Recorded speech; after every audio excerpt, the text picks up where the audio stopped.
Hey everybody, don't forget to check out m3virtualaccounting.com for all of your accounting needs, especially with virtual businesses in mind, but also personal accounting. Molly is super helpful. She will work with you on your budget, and I mean that in every sense. She will try and work with you regarding what you are able to afford, and she will also try and work with you on making your budget work for you.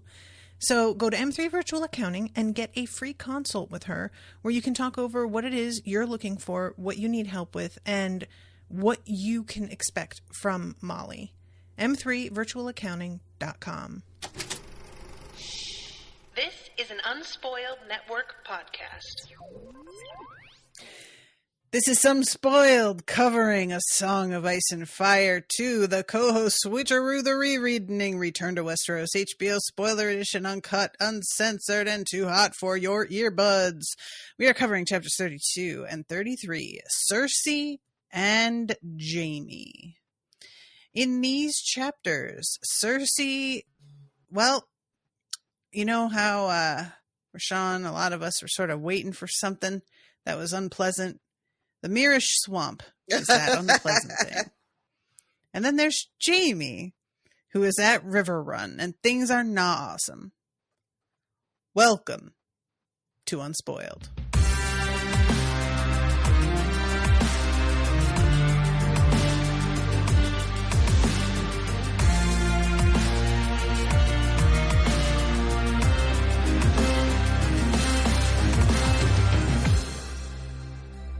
Monsters are dangerous, and just now, kings are dying like flies. I am the king!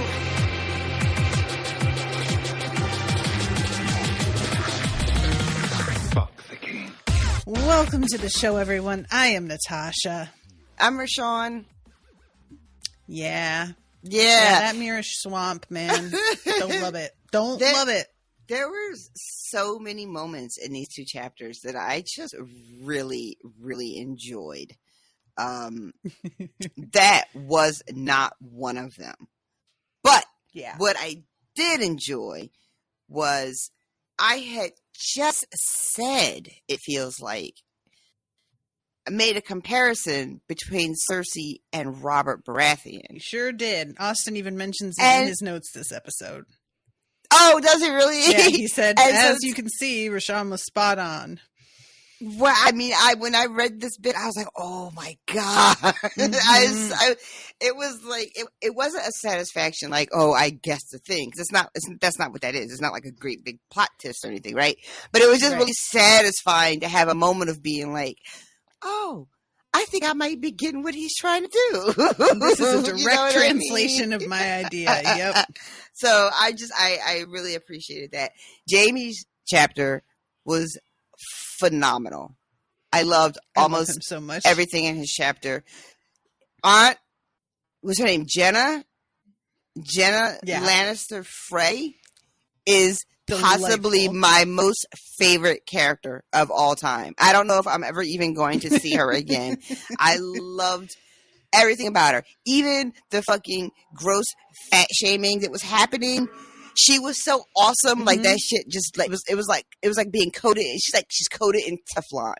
That shit didn't even stick, right? Like you couldn't even take away like the fact couldn't touch her. I loved her so much. No notes, 10-10. And just I enjoyed it. Yeah, his chapters are really fun to me a lot of the time. It's not even about Jaime a lot. It's just like, oh, it's a Jaime chapter. I bet fun shit's happening. Yeah, it just like, and I am also enjoying him as well, you know. But yeah, and then there's you guys. I think I may have made this observation or this joke earlier in the book series, or maybe it's just something I said to myself. But I cannot get over, and also cannot get enough of, just how ain't shit the Freys are and how widely it is known, right?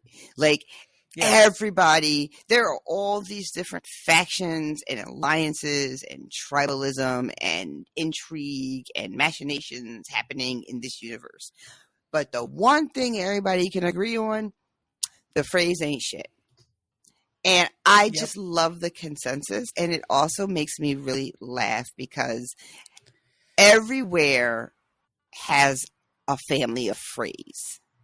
I have lived in small towns. I have lived in large cities. If you have a community, like say like a neighborhood in Philly, right? Because we're a big city, but we're actually not that big. But you have a neighborhood, and everybody. There's always Sure. a family on the block in the neighborhood, and they got like 50, 11 cousins. They all ain't shit. But you got to be real careful how you deal with them because it's so many of them. They're just everywhere. And people will just be like, oh, he one of them Johnson boys. You know how that family is. Right? You know what I mean? Or I love this because I was just talking about this with Miles on another show, that there's like so many things I read where it's a fairly inclusive community or not inclusive. What's the word I want? It's like self-contained. Mm-mm. And everybody, there's like always one family that's an Mm-hmm. issue. And I don't have that experience. I never lived in a small town. God.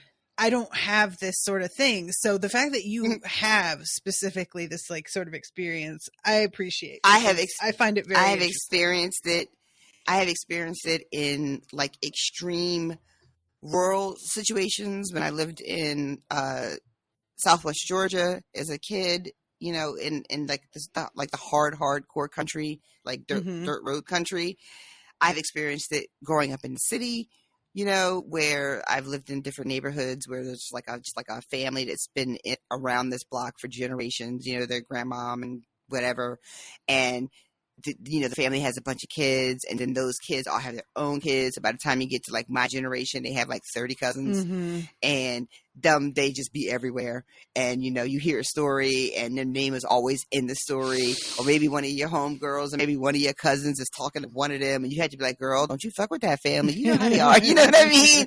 But then if you really it's just so many of them that they're just everywhere, and everybody knows about them. But you also have to be really careful how you go with them because they're like really petty, and again, always have each other's backs. Yeah, and just by sheer numbers, you can't beat them. You know what I mean? Like, right? Yeah, and that's the phrase are like to me. I love this. Yeah, there's a. Have you read Anne of Green Gables? I don't think I ever read that. No, I'm sure It's delightful, but there's a family in that series, the Pies.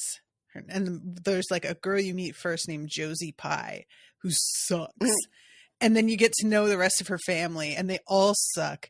And then you get to hear other people in the towns talking about those pies. You know how they are. And I was like, oh, everybody hates them. This is great. I love it. We're all in agreement. But it was one of those things that as a kid, when I read it, I was like, well, if we all hate them, just make them leave. Like I was truly just like kick them out. This is like somebody owned the island that they live on and could just do that. I was like, can't we all just agree to like not let them live here with all of us? No, that's not how that works, Natasha. I thought it was like a clubhouse.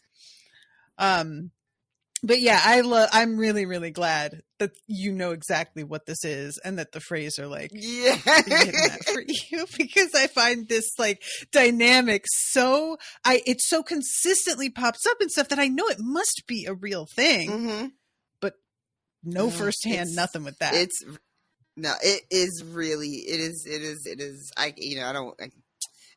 It's just a funny thing to be around and to experience in real life, where you're just like, oh, you one of those. You hear somebody's last name, you're just like, oh, word.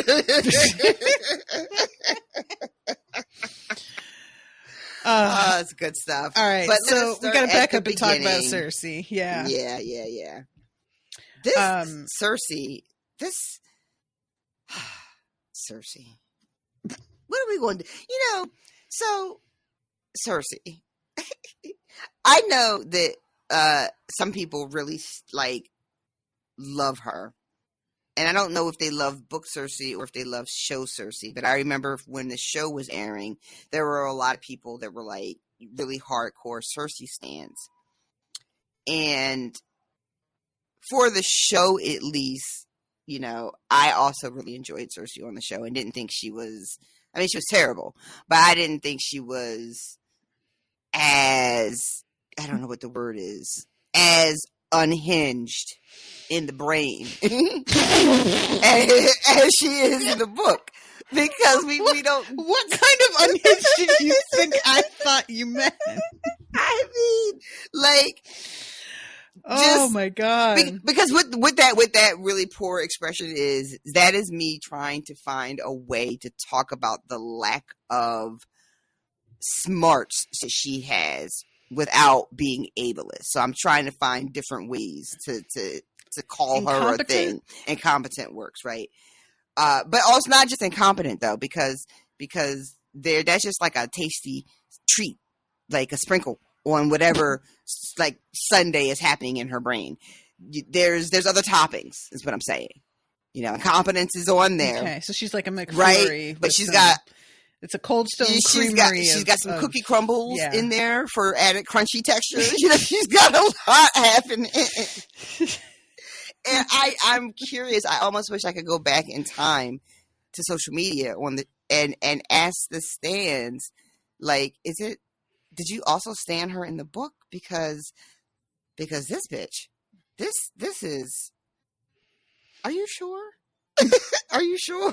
Sometimes I think that it's the same thing like I just said with Jamie, where you can like stan a character more because their POVs are always super juicy and not even really about, it's not about right. them. And that's what but I can't speak for them. I don't know. That's why I wish I could go back in time and get clarification on it, you know, and just be like, what? Because I really understood standing show Cersei, one, because she was drop dead gorgeous and she had some really dope moments, and you know what I mean? Like, she was, you know what I mean? Like, her whole package on the show lends itself to just a lot of like, you know, go, you know, yes, queen, that, you know what I mean? That kind of energy. Literally. But she's like a real queen, like literally, like a. I mean, speaking. But so she's once again. It's to the point now where she's actually saying the same shit over again. You know, I'm surrounded by enemies everywhere. My friends are useless. Like, that's like the second fucking paragraph of her POV. Mm-hmm. And I just, ma'am, who you surrounded yourself with these people? Yes. And that's the beginning of the chapter. At the end of the chapter, when she gets interrupted the second time and has to get up out of bed, and it's fucking Stokeworth. Yeah. Ma'am, these are your people.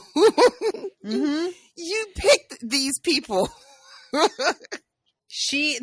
is the thing with Cersei, is that she chooses allies specifically because they are easy to manipulate. They don't have a lot of power, and so they kowtow to her. And she chooses them based on all of these things that are very specifically about how lacking in their own intelligence they are. But then when they prove to be exactly as poor in judgment as she wanted them to be initially, now it's a problem. Because she had expected that at least they would follow her instructions. What she's thinking, I believe, is that maybe they're not smart, but if they just do what I tell them, it'll work out. And she doesn't consider that even just following basic directions is a mark of whether somebody is competent. And if you're trying to pick these people because they don't know how to like run their own shit, that part of that is because they don't follow instructions. They don't think things through. They don't see big picture. So if you're just out here giving instructions and thinking that they are going to get how this could backfire if they don't do it, you're already giving them more credit than they really deserve. Yeah, just that's 100% it. And that she continues to be so surprised every time too, right? That's the part that is like tripping me up, is the constant surprise. You know, 1 or 2 times, okay, but at this point, I have to have my good sis reevaluate some choices that she's making. But I know that she's not gonna, And I'm super excited about the fact that she's not gonna. Yeah, it's definitely leading to some interesting places. Like, this has got to just be setting herself personally up for a fantastic fall of some kind. And it's going to be, like, she is going to be her own undoing. And she's so focused on all the enemies around her that want to do her in. They're not going to have to at this rate. And she, like a lot of us, simply does not see it. Oh, it is hard to watch. I cannot turn away. It is a really uncomfortable position to be in. Yeah, it's the thing that's really rough in this particular section here. What's going on is that they have gotten word about 1,000 ships that are setting sail and are going to be on the path to Highgarden pretty shortly. Yeah. Like they are directly in the way if they're coming at King's Landing, if that's their ultimate goal, which at this point everybody seems to believe is where they're heading. Mm-hmm. And Cersei is insisting that the siege of Storm's End against Stannis has to take priority. Right. That this is probably just a distraction set up by Stannis. And if you do pull away, it's you doing exactly what he wants. And this is the reason this is all happening in the middle of the night is because Marjorie has sent messengers to wake everybody up. And we have to talk about this right now because it's an emergent situation. Right. So Cersei is already a little salty at being almost summoned, if you will. You know, by fucking Marjorie, who has a goddamn lot of nerve. And so Marjorie is very, very emotional and worried about her home and her family and is trying to tell Cersei what needs to happen next. And so inside Cersei's mind, she's also doing a lot of, fuck she thinks she's talking to? Telling me I must do something. Must. Who the fuck is she? Even, you know, like, and so she's also, because she does not like the Tyrells, she could give a fuck about Highgarden. Cersei doesn't give a fuck about that. Yeah. And okay, that's fair. You don't like them, fuck them. However, you don't want the Ironborn on their way. You don't want them to get through the Reach and have success there and then be that much closer to King's Landing. And it's almost like Cersei is, and it is petty, even the right word in this moment. I don't know if it is, but she can't even see that because all she can see is the Tyrells in her face trying to tell her what she has to do. Short-sighted. Trying to distract her from her short-sighted, trying to distract her from whatever master plan Cersei has in action. Cersei's treating it like, oh, they expect me to stop what I'm doing to run go help them. Nah, I got bigger things I'm worried about. Which is, like, you kind of need to be worried about this as well, ma'am. This could be very dangerous. Yeah, this is like, so at first it's 1,000 ships. Somebody's like, oh, come on, they're full of shit. There's no way there's that many. And somebody's like, even if they overcounted by 100%, that's still 500 ships, which is insane, and we don't have anything like what we need to battle against that.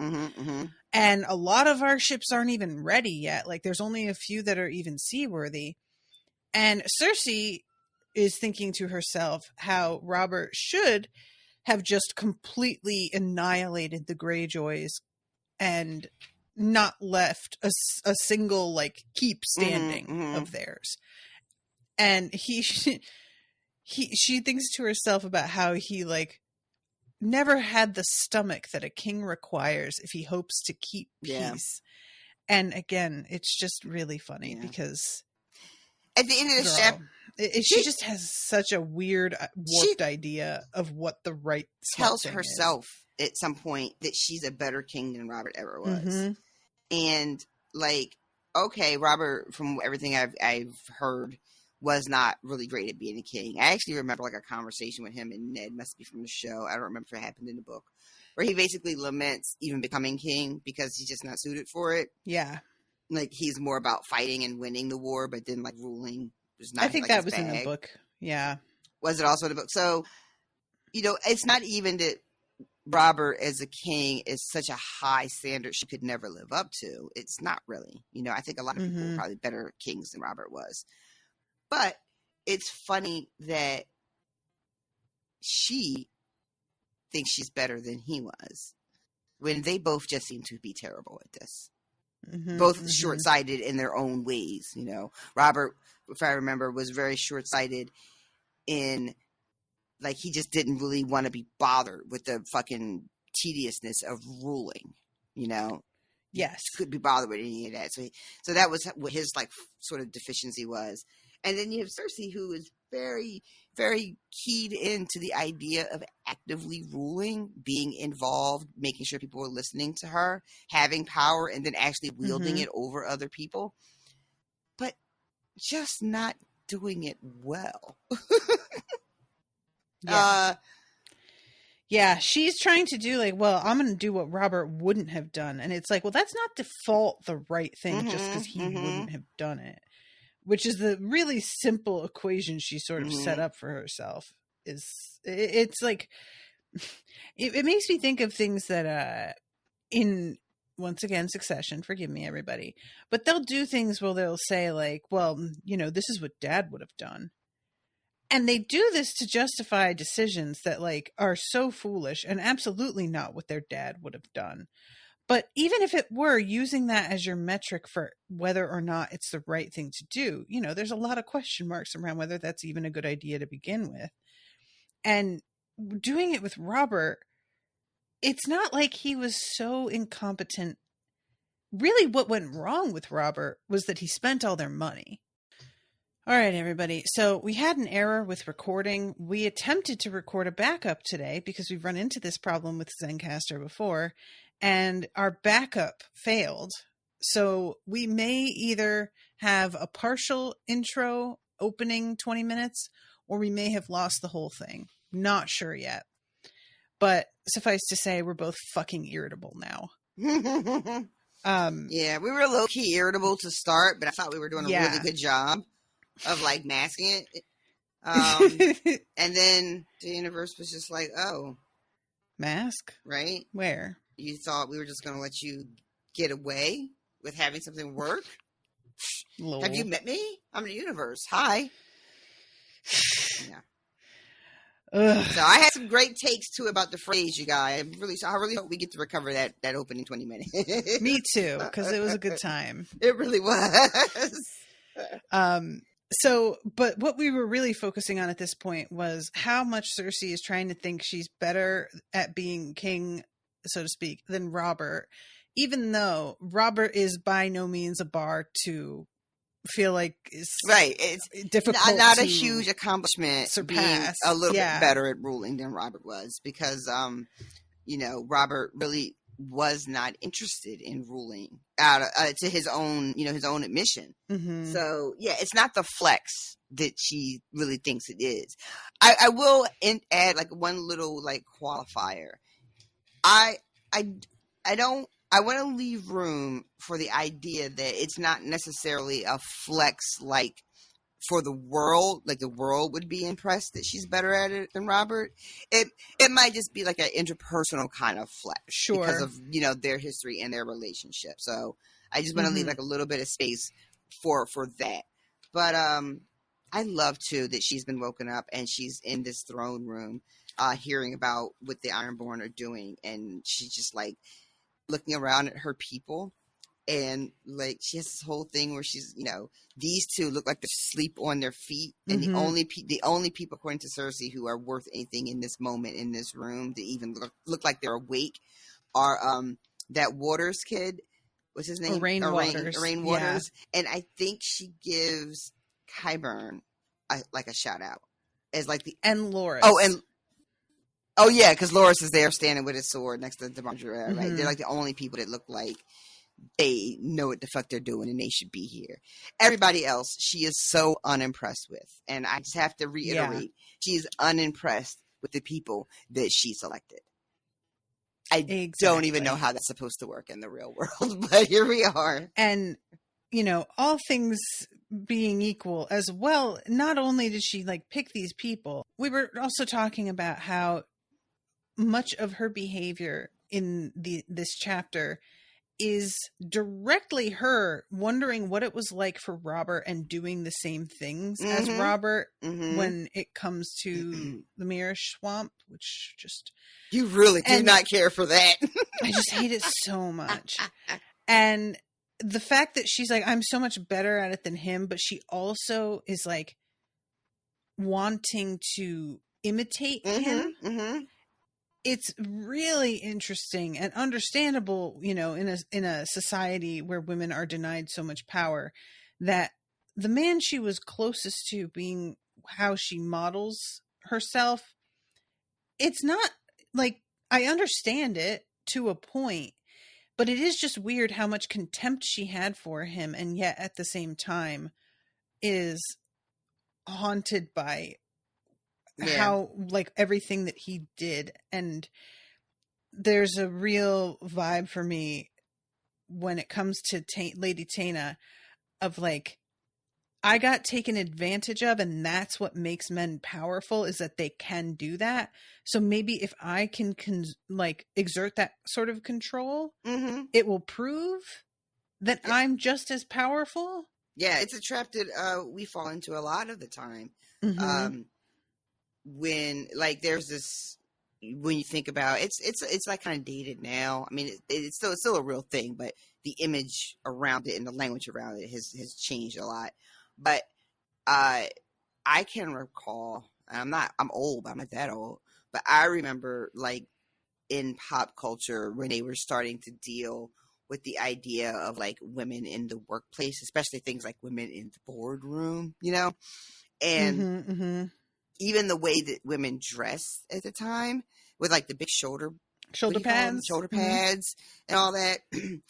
They were like a lot of women's like dress suits were really, really modeled after like what the men were wearing. It was like, if you were going to be a powerful woman in a position of, over people, you had to perform maleness. Yes. In a way, like that was the only way to be seen as powerful. That's what power looked like. It was almost, I don't want. It's almost like we didn't have the imagination. We didn't know what it looked like, so we just thought it had to look the same, And it feels like Cersei is doing a little bit of that. It's also funny to me that Cersei tells herself in her brain that she is so much like her father. She's so smart like her dad. All the time. But the person she thinks she's modeling her father in a lot of ways, but then we have this chapter which is just her really modeling Robert's sort of toxic use of power over her in their like personal relationship. It's really a wild chapter. And I find it so interesting that she could have undergone something as terrible as she's describing with this like marital rape with Robert, and not, it's just such a profound lack of compassion of being like, I would never do that to somebody else, is how a lot of, normal people with empathy would respond. But instead, her takeaway is, I wonder what it would be like if I did that thing. Girl. Yeah, it's a really gross way to play with the power that she has. And the thing about Cersei too that's really interesting is, because she is so outwardly self-assured, that it's easy to forget that, like, we joke about how she doesn't know what she's doing all the time, but like, she doesn't know what she's doing. So she's trying on these other people's, Robert and Tywin's and whoever else. She's trying on like their clothes, trying on their personas to see what fits. And it's partly because I think she has an understanding that just being a woman is not going to fly, right? But also she doesn't really know. That's true. Yeah, so it's like she's cosplaying, and sometimes she thinks she's Tywin, and then sometimes it's just really really interesting to read and watch. I was surprised to get that backstory that she shares in this chapter about what it was like with Robert. I had known that.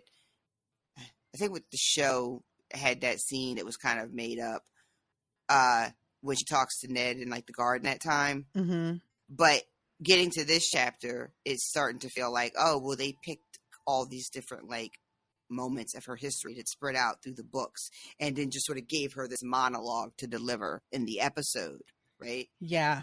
But listening to Cersei talk about what it was like for her to actually be married to Robert, and I have like a lot of sympathy for her actually, and and I will then often forget, or not know details, and then like something will happen and she'll share them out of nowhere, and I'll just be like, oh, that's fucking terrible. Mm-hmm.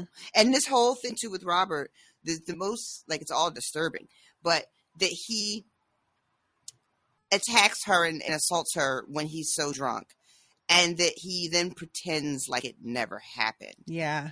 Which like that is, I mean, I don't want to say it's the worst part of the whole deal, but it's definitely not the best part of the whole deal. Mm-hmm. And she shares a story about how one time she got up like sort of the nerve early in the relationship, I think, to tell him that it hurt. Mm-hmm. And she ends up smashing like a goblet or something right in his fucking face and chips a tooth. Yeah. I was here for it. Yeah, and she says that he lies about it.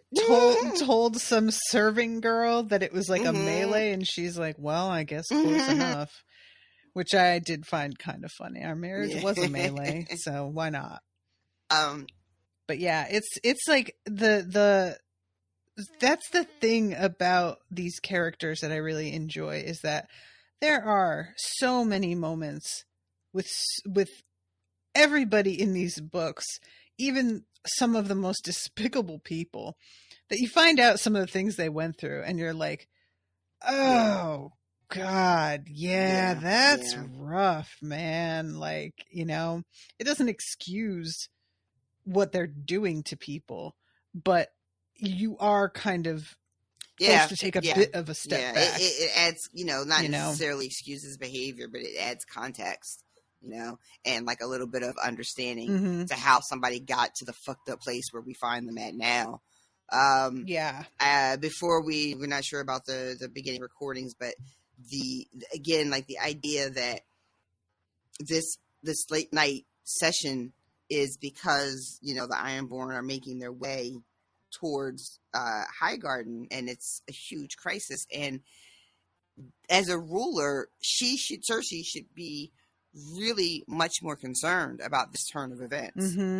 And she's not, in my opinion. That is because she is clouded by her deep dislike and distrust of the Tyrells, Marjorie specifically, and just would rather withhold help and support because she's just like, fuck that whole family. Yep, 100%.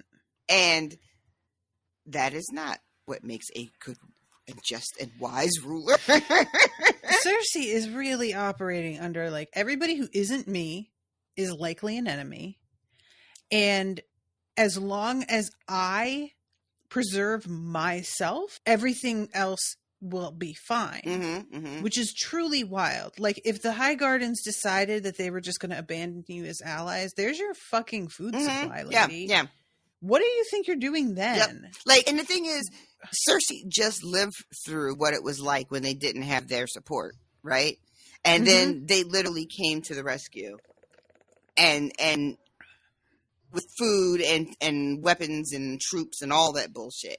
She just lived and learned this lesson in real time, not even a year or two ago. And already it's like it never happened. She is not. This thing about Dragonstone, though, I love that it came up because, I be forgetting That's what I do, y'all. I be forgetting. And so they're not in this book. We're not getting Stannis and Jon Snow and shit that's happening in the North.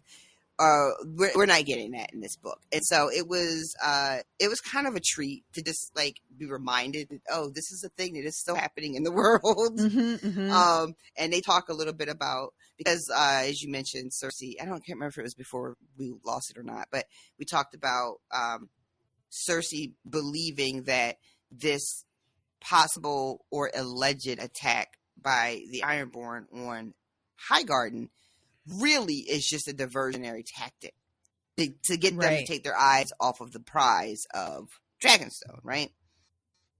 And Pycelle is like, fucking Pycelle. I feel for this man so much. I cannot believe, because he is somebody I do not like. I don't like anything about him. I didn't like him on the show. I don't really like him in the books. Really, fuck this dude. But there is something about the way that she keeps fucking. Do you know? Have you ever seen somebody take their hand, like their whole hand, and just sort of face palm somebody? Not smack them, not punch them, but just take their whole hand and like push their head, like mug them. You ever seen that? So, like, to hold them off, like they're a giant and this is a toddler swinging at them, kind of thing, or like it's like if you are bigger than someone, right, and you have so much power, you take like their whole face and it's like, get the fuck out of here, right? And you just palm their whole, like, push them back. It's usually something that men do. Okay. Right? That, I have to find you some clips of it so you can see what I mean. But that is what I see every time Pycelle tries to talk to Cersei. She just takes her whole hand. She doesn't attack him, because this move isn't about punching or smacking. This move is shut your fucking face, you insignificant little blah, blah, blah. And you just palm their whole face and you're just like, out of here. That's what she does every time Pycelle tries to talk. And every time he speaks, she also thinks to herself, this motherfucker don't have nothing good to say about nothing ever. Every time I turn around, he's got to be, contradicting me, making it sound like I don't know what I'm talking about. Like, he's just a nuisance, Yeah. And so he tries to be like, what? Why would Stannis? What? Stannis can't like be like in alliance with the Ironborn, because Stannis is trying to like win the North, and she just like chops him off at the knees, and as much as it pains me, he's have a little bit of a point though, right? Like this. Pycelle has a point? A little bit of a point. Oh, 100%. Right? Like this, it's worthy of a conversation, right? I'm not saying we all have to immediately think that Pycelle's got the winning line on this and there's no room for him to be mistaken, but it is worth a conversation. And Cersei could give a fuck. She just smushes his face and says, get out of here. Yeah, there's this point where he's like, he brings up that if he's trying to, like you said, earn the Northmen, how could he befriend the Ironborn? And she's basically like, the Northmen have already made it clear that they will not have him. And that is, in like, to her, the reasoning is they're a foregone conclusion at this point. He's not concerned about them because they killed the Onion Knight, who is like the right hand of Stannis. Then they are the enemy of our enemy. And let's see, here it is. Where else can Stannis turn but to the Ironmen and the Wildlings, the enemies of the North? But if he thinks that I am going to walk into his trap, he's a bigger fool than you. She just can't help. She fucking thinks to herself, how could a learned man be so stupid, she says. Matter of fact, yeah, I'm thinking it's to herself. I don't think she said it out loud. I think she just wonders it. But no, yeah, she just thinks it. This is what she's thinking while people are trying to counsel her. Like, ma'am, you are so busy in your own mind coming up with reasons why all these people are lying to you and can't be trusted, are dumb as dirt, and da da da da. Like, I I'm really curious what the percentage is of shit she actually hears. You know what I mean? Because she gets triggered so easily. Yeah. That like a person will say one or two things she doesn't like, and then she is in her head talking about how all y'all ain't shit and missing the rest of the conversation. Entirely. Yeah. Yeah, missing the rest of the conversation or wildly misinterpreting the like things people say because now she's seeing it all through this particular lens. And there's there's an episode of a show, and I kind of talked to you about watching this already, the After Party, but there is something that they do which I think is really smart. I explained to you already how each episode is like a different person's point of view surrounding this murder. And something that they do is when you're watching a given person's point of view, an event that happens that you saw in someone else's point of view, right, will also happen in theirs. But in theirs, it's about them. And it takes some like detection which version is the closest to the truth, because everybody is the main character. So everybody is interpreting all of these things that happen throughout the night as if they're directed at them specifically. And because they think that, they change the tone of what happened. So if somebody says something that another person interprets as sarcastic and snide, a different person interprets it as totally sincere encouragement. And it just depends how they see themselves and the way they think people are coming at them. You know what I'm saying? And there's a particular character who their POV is, their genre is sort of a thriller. And you see all of these things happen all evening that really had nothing to do with them. But because they're in this heightened state of paranoia all night, they keep overreacting to everything and thinking like, I can't believe she just said that. When the girl literally had not glanced in her direction all night. There was nothing about what she said was about her, but she happened to overhear it. And it, like, took it as not only a direct insult, but as a suggestion of a threat later. Like, and that's what's going on with Cersei. Everything is filtered through this intense paranoia, this unearned superiority complex, and this desperate need to prove that she's as good as any man. And so she can't afford to show any insecurity or take advice, because she seems to think that if she allows herself to be counseled, that's her just being punked. Like, you know? Yep. And that's her being not just punked, but also if she takes someone else's advice, that's an admission that someone had a better idea than she did. Someone came up with something that she could not come up with on her own, or did not come up with on her own. And those are all public ways to admit she thinks that she can't do this job, which is a real problem in the actual world that we live in. Is. I cannot tell you how much more difficult my day-to-day life is made, especially regarding work, because there are people in positions of authority who simply refuse to ask a fucking question, and you cannot tell them anything. It's you know, and you see that play out like all over.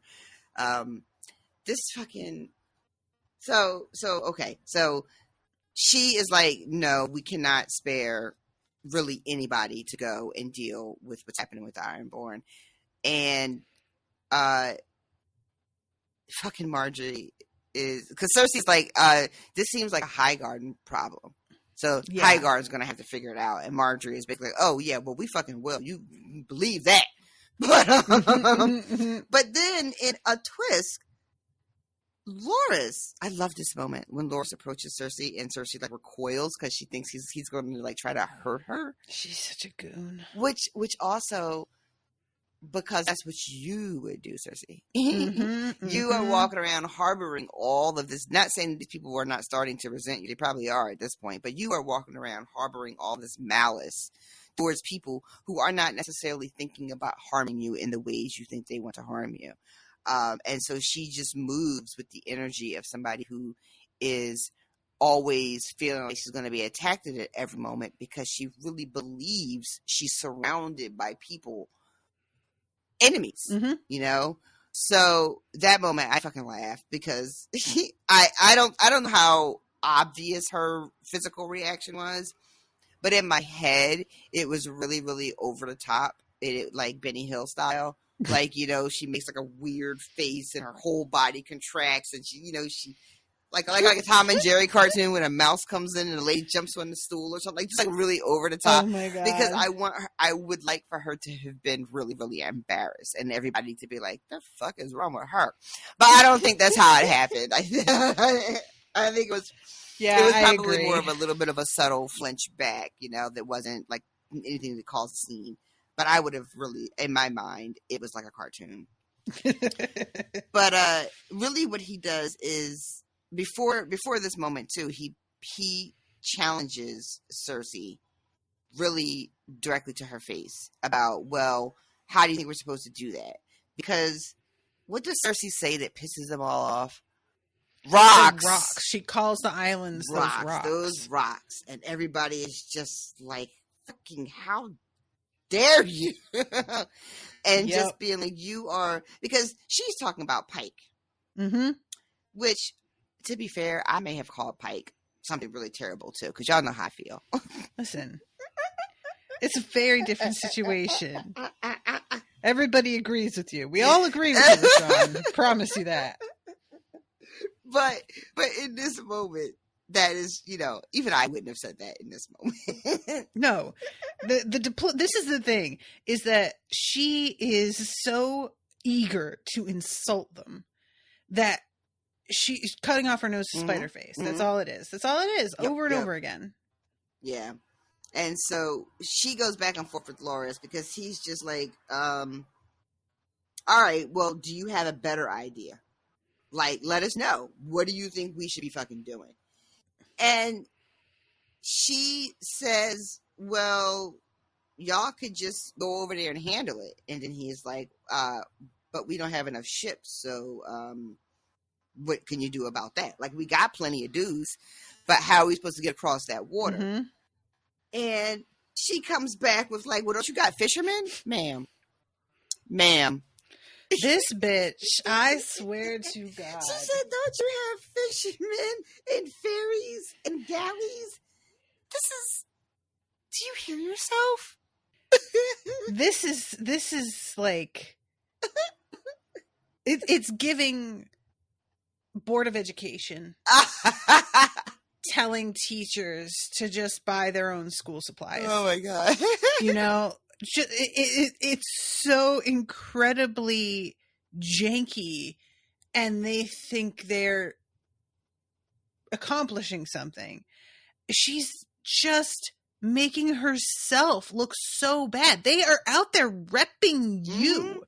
Ragtag groups of soldiers on fucking ferries and fishing boats, and you don't think that's gonna look like you have no clue what you're doing? Nope. She thinks it is just going to be relegated to being an embarrassment to Highgarden. And this whole thing she thinks is just going to be a problem for Highgarden that they will have to deal with, and that there will be no comeuppance for her or King's Landing or Tommen or anything that she cares about.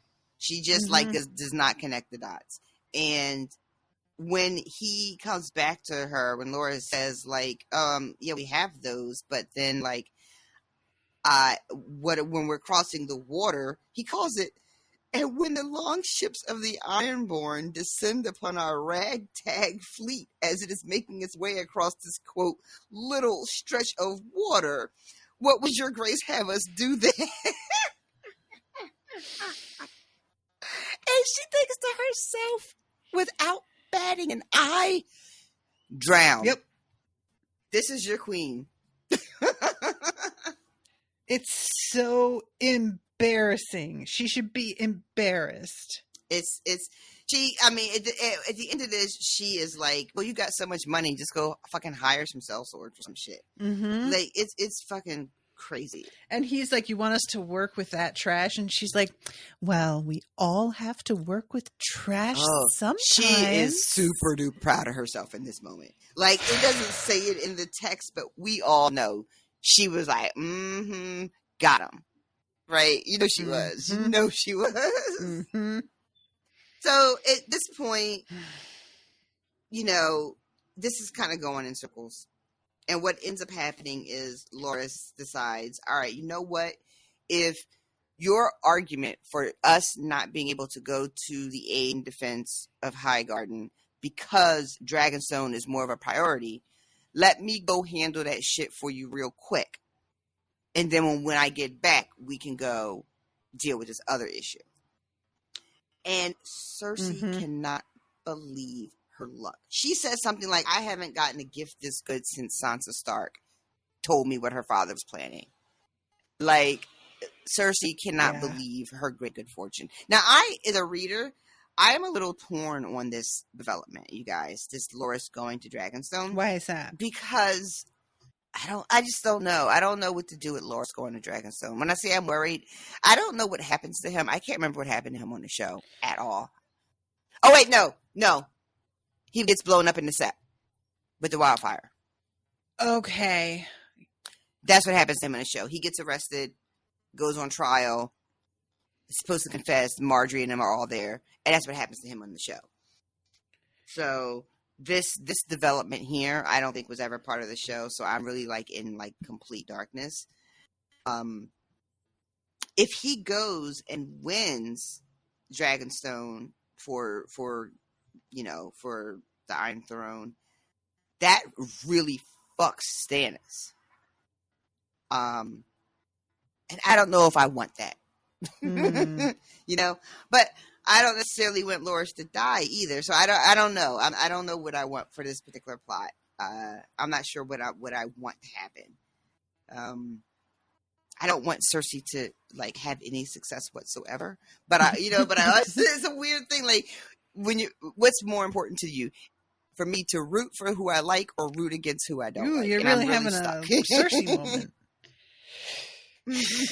How much do I want to succeed versus fuck over the people that I hate? You know, yeah, right? Like, what's more important to me? You know, success or satisfaction? That's really the question. What's more important? But so Loras decides to do that, and he does it right there on a spot in front of everybody. Yeah. And there's no way to really for him to back out of it. Marjorie is horrified. She can't even speak. Yeah.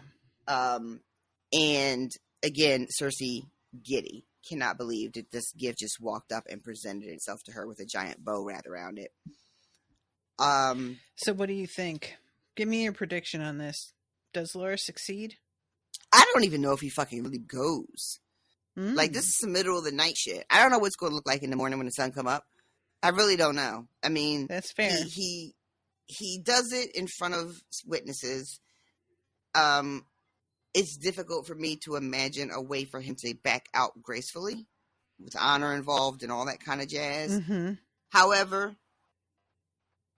he is a member of the King's Guard, and traditionally they stay at home with the king. Right. She's already got Jaime out there doing shit. Maybe there will be an argument made that it's inappropriate for Loras to be leading, a battle when his position is to be here protecting the king, especially in Jaime's absence. So I don't know. Like, I'm not convinced he even leaves King's Landing. Okay. I don't know. We'll see. Right. But again, it's funny to me too, now that I'm talking about it out loud, Cersei doesn't seem to think about any of that. I mean, not that it maybe it's not weird that she doesn't consider all this, like, in the moment. That she doesn't consider that he may not go? The logistics of sending yet another Kingsguard off on like they're soldiers, Gotcha. Which is not really what their role is supposed to be. She's already sent Jaime, who is, I don't know if captain is the right word, but he's the He is a captain. That's exactly. The captain of the yeah. Kingsguard. Mm-hmm. I don't know why I thought it would be more like religious, not religious, but like I don't know. I thought it would be something else. Anyway, I don't know what to tell you, man. yeah, I don't know. Like like knight, but like boss knight. Like I thought there was a word for like the boss knight in charge. Oh shit! Really, that's what my brain was doing. My brain was being like, if you're still a knight, but you're like the knight who's in charge. Oh my god! But because I think okay. of captain as being like captain of the City Watch, captain of like an army, I don't, and I think of the Kingsguard as being something very different. It doesn't have that type of rank structure like the way like Secret Servicemen and like the FBI. I don't think they have like ranks in that way. But anyway, okay. Captain of the Kingsguard, Jamie, is away, so Loras is interim captain, and now he's about to be away. I think there might be room for some people to argue that Loras is not appropriate to go to Dragonstone, and he ends up not even leaving King's Landing. But I don't know. But that's what I'm saying for right now. All right. That's my prediction. My prediction is the light of day. Some people get together. Marjorie, who is not a fan of this plan, cannot get through to her brother, so she maybe not manipulates Tommen, but she intervenes in a way that puts the kibosh on this particular plan. Okay. Also, if he goes, right, if Loras goes, then that's it for him in this book, because we're not going with him. I'm not going to see anything that happens. He's just going to be gone. Yeah. And I won't be able to find out really what's going on until I get to the next book and we catch up with the people on that side of the world. All right, but that's it for that. So she goes back to bed, and this is when we find out that Tana has been spending many, many, many nights with Cersei. Mm-hmm. And there's a whole thing about how Cersei doesn't like to sleep alone. And this is it's like made very clear, I thought, that this companionship was not about sex. It's about not being alone at night in a cold bed. She also has a chat with Qyburn before she goes to bed. Oh, I thought that was when she woke up the second time. She has 2 talks with him. So one of them is right before she heads off. She's thinking about Pycelle. That one has outlived any usefulness he ever had. Mm-hmm. Then runs into Qyburn, and he's like, hey, if something happens to Loras, you're really going to need a new guy. And she's that's like, yeah, right. I need somebody really, really special. Do you know of anybody? Right. And he's like, not yet. I have somebody, but Listen, he's not quite. He's beta testing at the moment. I love the description that Cersei gives for who she should have. Someone young and swift and strong that will make Tommen forget about Sir Loras. A bit of gallantry would not be amiss, but his head should not be full of foolish notions. And Qyburn says, I had another sort of champion in mind. He did, though. It's a real other sort. Like, understatement of the millennia. I had another sort in mind. Sir, we all know what you have in mind. Yep. And then they get into some very, I think, unpleasant details. One of which is he has requested armor, and he's asking her for an update on that. Mm-hmm. And she's letting him know, yeah, I talked to her armor about it. And he is telling me that there is no man alive that would be strong enough to wear this fucking shit that I'm having him make. And he would definitely not be able to fight in it. And so then Cersei threatens him. Don't make me look foolish. But, yeah, this is Frankengregor, right? That's what's happening here. He's about to be reintroduced to the world. The fact that they're thinking about making him Tommen's Kingsguard, though. Apologies, motorcycles, it's summertime, y'all. Making him Tommen's Kingsguard is absolutely bonkers to me. And that Cersei would think that it is a good idea. to put not just a metaphorical monster that Gregor was in real life, but now a literal reanimated monster. I mean, it's pretty much in keeping with what we know Cersei wants out of everybody that works with her, though. Nothing but like blind loyalty and not even devotion, but like obedience. Mm-hmm, exactly. That's what she wants, and she thinks that is worth what she's about to do. And I cannot even with this. I simply, what is she thinking? What is she thinking?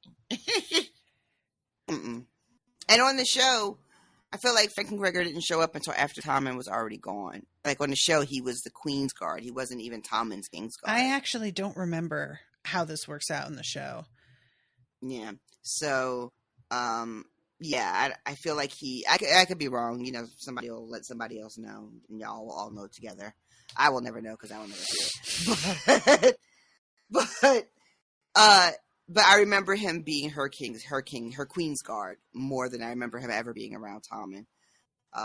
Because I don't know what that would have even looked like on the show. That little precious boy and that fucking monster and his mother. Well, we'll see. Okay, so she goes to bed with Taina. There's a whole thing with her being like, you asked some pretty direct questions about what I'm going to do. You wouldn't happen to be going back and telling this bitch what my plans are, would you? Because it'd be a huge bummer for me if I had to hand you over to Qyburn. And Lady Taina is like, if I ever displease you, I'll hand myself over to him. Honestly, it's pretty great. Lady Taina, I really can't tell how much she actually like worships Cersei and how much of this is an act. I have no idea. And I wish that I could see her, and I know it's probably better that I can't, but I would love to see her in someone else's POV. I think there was a brief moment in a Jaime chapter where he makes mention of her in passing. Mm-hmm. But I want to see what Taina is like when she's not in a room alone with Cersei. Mm-hmm, mm-hmm. I don't know if we'll ever get that. Was there a Taina type character on the show? Do you remember? Did they do anything like this? No, I don't think so. No, I don't remember either. That's kind of a shame. That kind of would have been fun to watch. Especially if she turns out that she's playing Cersei, which I don't know if that's the case, but that would have been kind of cool to watch. But I don't know. From the Cersei POVs, I would have thought that Taina's the way she behaves in this chapter, I would have thought that Cersei would have been sort of turned off by that. Would have been like, "Oh, you're doing a lot," you know, almost like, "Oh, you're like overdoing it," you know. But I guess that's some people. It's impossible to over flatter, you know. Apparently, yeah. I kind of expected Cersei to be like, that is like a really Meryl Streep level performance you're giving right now. Why? Why are you doing so much? But she doesn't. Not really, anyway. It doesn't seem like it. No, it seems like she buys it. Yeah.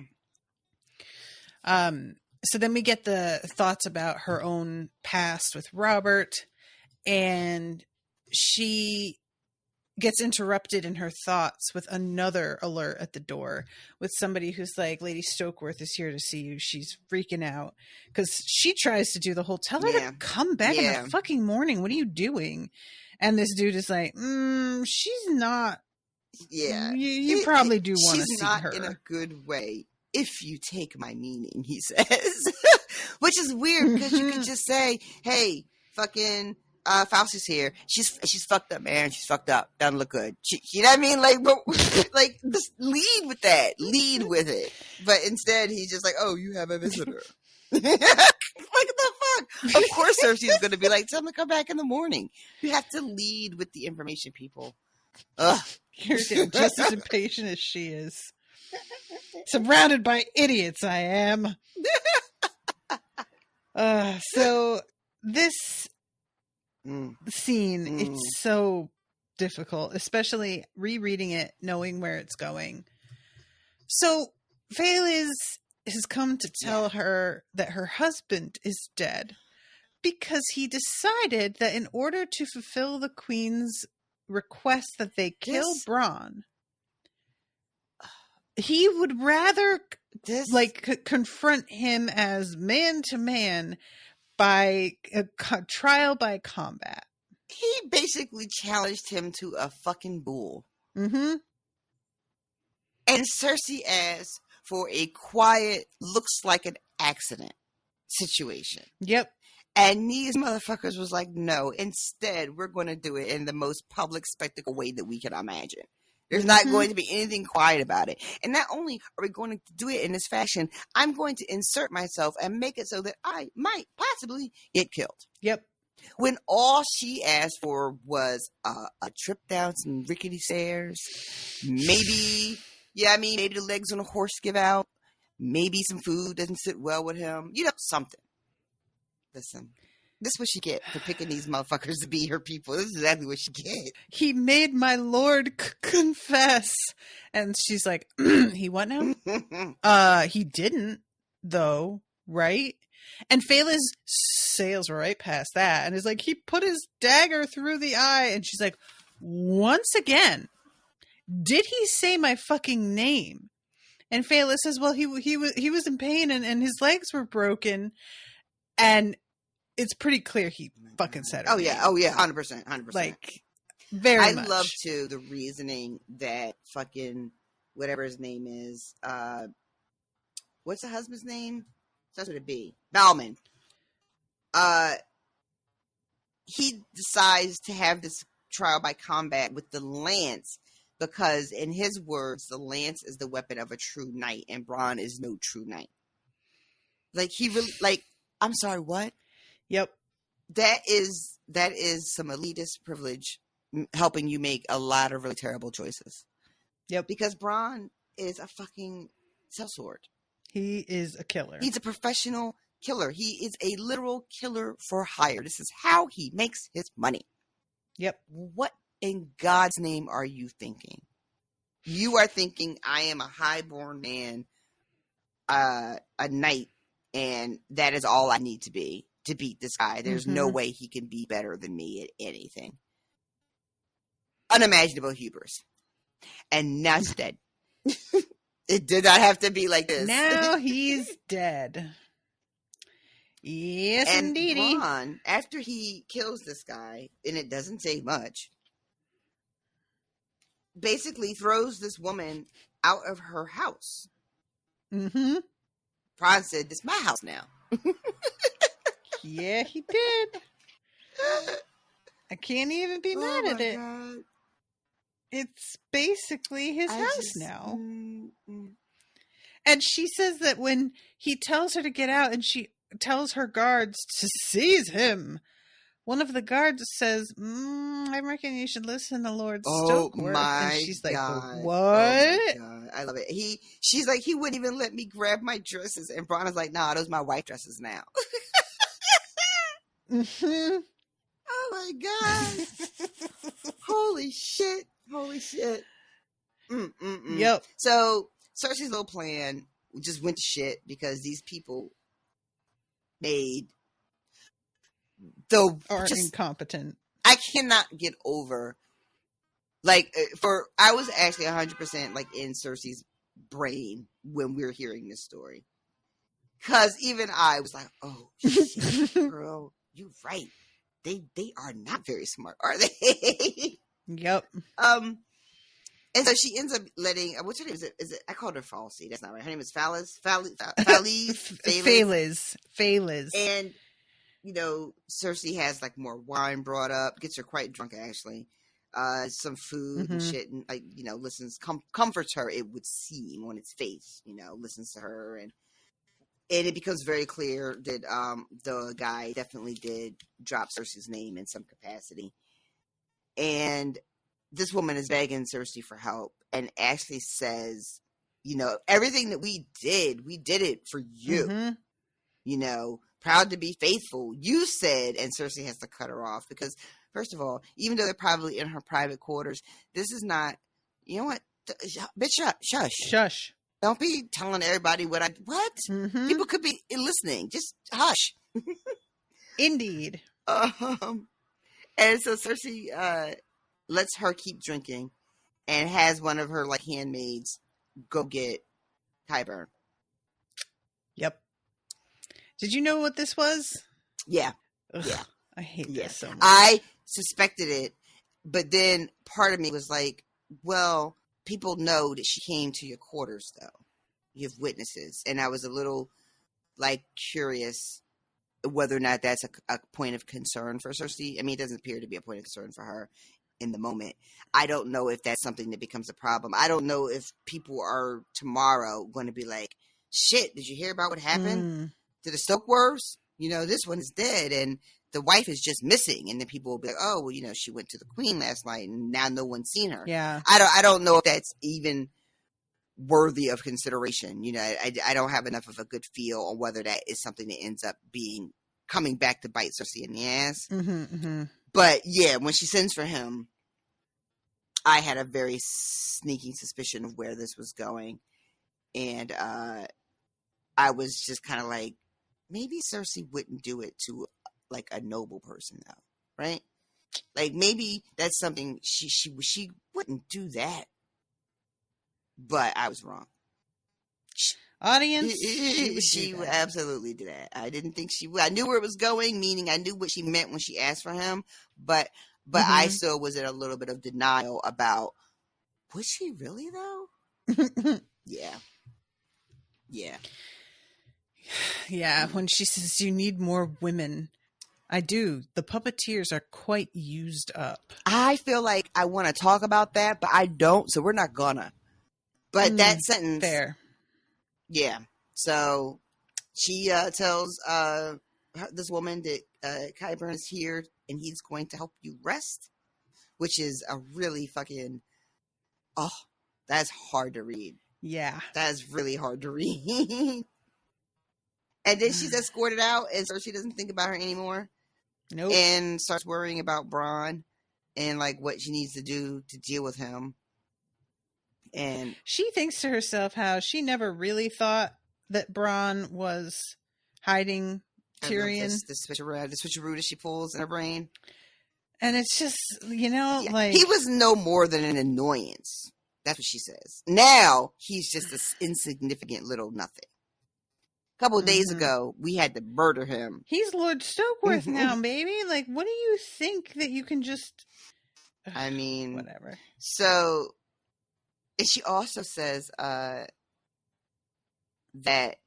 Tyrion was too clever to allow. I always want to say lollies, but I don't think that's how you say it. Is it lollies? No, it's lollies. Yeah, that's correct. That he was too clever to allow lollies to name the kid. So she's back on Bronn naming this kid, and that Bronn is somewhere like cackling and having a big laugh at her expense. And she tells herself that, you know, Sir Bronn, you'll be screaming soon enough. You know, go ahead and enjoy your lackwit lady in your stolen castle. But, you know, it's not going to be forever. And then, in a stunning turn, she thinks to herself, well, maybe I'll send Loras to kill you if he comes back from Dragonstone. What do you think? What's that? I think she is batshit crazy is what I think. Yeah, she has a real, it's like the fact that Loras asked to do this one thing in service of his family. It's like she thinks she's broken him. That fast. Somehow. And she also is like, maybe they'll kill her, you know, maybe they'll kill each other, you know, and wouldn't that be grand? But the idea that she thinks that she could send him out to kill someone, like he's just on her roster now. That's where she thinks we are, and what has been just a matter of hours. Wild. Absolutely wild. So then we have her going to the bed, and she fingers Lady Tana after hurting her initially. You're hurting me. It's just the wine. She says the same thing that Robert said. And she appears to get Lady Tana off, but is thinking to herself that this is not doing anything for me. Yeah. She tells Tana that I am the queen. I mean to claim my rights, which I think is another Robert kind of move. Tana is not resisting. Do what you will, though, you know. And basically begging for it. So it's not. And I'm curious, is that why this isn't doing anything for her, Cersei? I mean, because Tana is actually quite willing and is enjoying it. Oh, and if she's trying to reenact the Robert, you know, her as a Robert sort of insert or whatever power trip, then a willing, enjoying partner is not going to wet your whistle. That's an interesting point. I wonder. That's upsetting. It is. Yeah. I don't know. So her chapter ends with her, like, Lady Tana understandably interprets this as, oh, you want to fuck around? Let me do something to you. And Cersei's like, nah. Yeah. And she just tells her to leave and turns over and tells herself that she's just going to pretend that this never happened. Yep. Just like Robert. And and she's thinking about Robert so much during all of this. She's at one point she looks at Tana and she's like, "Oh yeah, Robert would have absolutely fucking loved her for like an hour though." And then she recalls to herself all the times that once Robert would come, he would fall asleep immediately, and that she would make sure that she says, "I ate all your heirs" or something like that, you know. I would eat your heirs. That's what she says. And all those pale, sticky princes. Yeah, there it is. That's what I was trying to remember. Yeah, that's the line. Dislike. Yeah. And then we have a Jaime chapter. We sure do. So I loved this chapter. I said that at the very beginning of the podcast. Not sure if we're going to get that back or not. So I just want to say it again. Loved this. Yeah, so he is meeting up with Sir Davin, his cousin. I enjoyed him tremendously. Yes, he seems delightful, actually. He's kind of gives me like a Tormund Giantsbane from the show. Yes. Sort of vibe. Yeah, he does. Know? He seems to have this is such an old person expression, but he seems to have good humor, and that you know, is always going to be a selling point for me. You know, people who are just like generally like funny and have a good sense of humor, and are not just funny and have a good sense of humor, but are in like a good mood, probably because I tend to be the opposite of that. So people who are just like upbeat, you know, I'm just like, oh yes, please. Because especially when we've had a lot of downers lately. Yeah. So he's just like, he looks like a good hang. You know, a good hang. Good hang. And he seems genuinely happy to see Jaime. Not like, you know, there's not a lot of sincerity in a lot of the people that we meet in these books. You know, it's true. And so when we come upon it, I am always just like, oh, well, look at this. Especially when there's a character like Jaime for whom sincerity is so welcome. Like, Jaime just tends to kind of be himself the same way most of the time. And there's something very refreshing about him getting to let his hair down and talk to somebody with total honesty, and it not be because he's attacking them, which tends to often be why he's doing that. I just really, it's almost like the reaction I have to myself getting to just not mask for a second, you know? And I like that this is a person he likes. Yeah. Yeah, because Jamie seems to like so few people. That is really important. Thank you for bringing that part up. That's the other thing. Jamie seems to really actually sincerely enjoy this gentleman's company as well. Mm-hmm. And that is really what sells it for me. I'm glad you brought that part up because it's not just, this guy seems awesome, but it's great that Jamie also thinks that this guy is awesome. And when they meet, right, when they see each other, you know, they trade like very like family like insults, you know. Mm-hmm. It's very clear that they're just like giving each other the business because that's just what they do. And you know, they remark on each other's appearance and they have a couple of jokey jokes. And then the cousin says, fucking, you know, we were worried about you after the Whispering Woods. We heard that they tore out your throat. And Jamie says, did you weep bitter tears for me? And what's his name? Is it David? Is that how you say it? Devin. Devin says, oh, half of Atlantis Passport was crying. The female half. And then he seems to have genuine sadness for the loss of Jamie's hand, but not in that like gross, you're not a man anymore kind of way that some people have seemed to express when they see Jamie, you know, the first time. It seems like a real kind of, damn, dude, they really fucking took your hand, those sons of bitches. You know what I mean? And I like that because I feel like Jamie doesn't get enough of that. And I also really love that he's like, so was it Lady Catelyn who took it? And Jamie's like, where the fuck do people get these fucking stories Jamie, from? I have been asking the same thing on this very podcast. So then he tells his cousin who it really was, and the cousin is like ready to be active already. He's like, you know, what does he call him? I don't know how to say that word. The Kohoric.